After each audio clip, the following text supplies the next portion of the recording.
Well, after so many great days of madness, college basketball action, we had to do a little bit of a layover. It's time to get back at it this weekend, though. Ben Rasa from Osmo.com. I am Adam Kaufman. Ben, how are you, buddy? I'm good. Yeah, we got 4 big days, and now we got a little break, and now we got four more big days. So it ready for it to start back up. Well, what could be better in the Sweet 16 after all the chaos that we've already seen? This is definitely a matchup we were not expecting to be talking about at this stage. You've got Oregon State, Loyola Chicago, a 12 seed against an 8 seed. Loyola Chicago is favored by 6.5 points. How do you think this one plays out? And don't you dare pick against Sister Jean.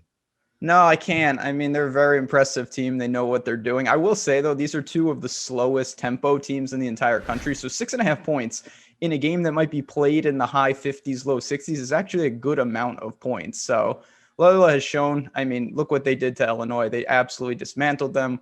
Oregon State's riding ridiculously hot shooting right now. I assume Loyola will find ways to kind of shut that down. I think it's a competitive game, but I do ultimately think that Loyola Chicago wins the game. Houston here is a 6-point favorite against 11 seed Syracuse, my beloved Orange. I feel like I need to tell you that, Ben, just so you really think twice about which way you go with this one. No one's been able to figure out the 2-3 zone so far. Is Houston going to be able to do it after that win over Rutgers?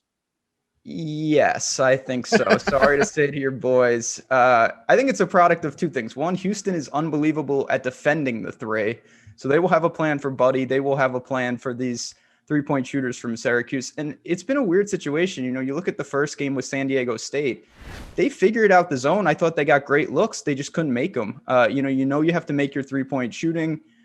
Houston, decent team from behind the arc, but I do think ultimately, with some time to prep, they escaped Rutgers. Sorry to say this is the end for the Orange. You wait. Buddy Boeheim's going to knock down like 18 three-pointers, and it's all over. Every time I will give them credit. Every week I say this and they're still alive. So credit to them, but this is a tough spot. Well, another tough spot on Sunday here, and that's for Florida State. 4 seed taking on the top seed Michigan. And truthfully, the spread's actually very close. Just 2.5-point dogs here for FSU. How close do you think this is going to be ultimately? Is Michigan going to prevail? Credit to Michigan. I thought that LSU was really primed to beat them. No livers. Michigan, I thought, was by far the weakest 1 seed, and they got it done. Now, Florida State, credit to them. I liked Colorado in that spot, and both these teams have a ton of talent. I just still worry about Florida State. They run such a deep rotation. They don't have that one guy, in my opinion. Now, the defense has been great. They're beating teams on the boards. I think Michigan will be ready. So I think the spread is about right. Of the 8 games, I think this is actually the toughest one to predict. I'll give the edge to Michigan, but this is not going to be on my betting card. Well, I don't know if you're going to hone in on this one or not. Oregon, USC, a 7 against a 6. USC slight favorite here just by 1.5. Who wins this one, and does either have a chance in a hypothetical matchup with Gonzaga? Yeah, that could be a problem. But these obviously 2 Pac-12 teams, they've played. USC whipped them on the boards during the regular season. Mobley was fantastic.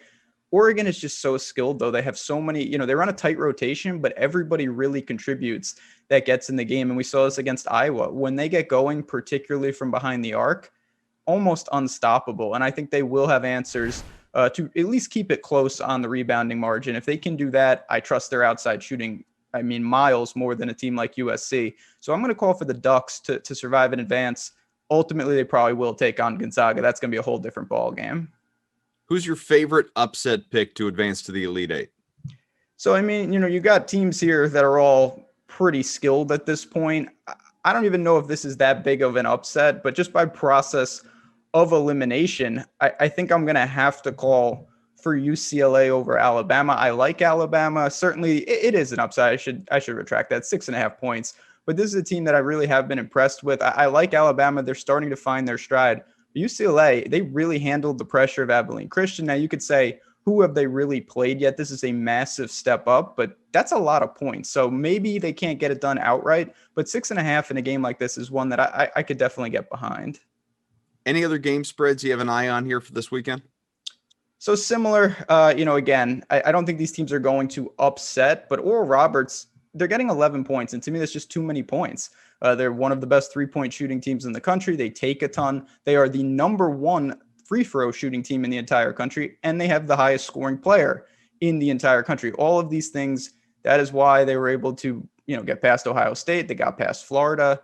Arkansas, we know they want to play fast too. This totals 159 points, but I still think that Oral Roberts will hang in the game. I don't think they win the game, but I definitely think they keep it in single digits. So when we spoke last time, going into the tournament, you picked Illinois to win the whole thing. That's the true. Bad news for you is nobody remembered that until I just pointed it out. The good news is, though, you have a chance at redemption. You have 16 teams left as opposed to the 64. Who do you like? Yeah, so listen, the obvious answer, of course, is I'm not copping out and taking Gonzaga. They are the best team. I'll hedge it with probably the second best team. No one's really talking. Baylor's just so far getting it done. They get Villanova, which I think is a pretty good matchup for them. And then they're going to get the winner of Oral Roberts and Arkansas. Both of these matchups for them should be winnable, clearly winnable. And then the bottom right region was Illinois. So they really have a pretty easy path to the finals. If they get Gonzaga, can they beat them? I mean, I know they can beat them. I'd say they would be dogs, of course, but I think that Baylor does have all the pieces to really make the serious run this time. All I heard there was I can't wait to see Jim Boeheim cut down the nets for the second time. Ben Rasa, thanks, buddy. Why not? Hakeem Warwick's not walking through that door, but you can always hope.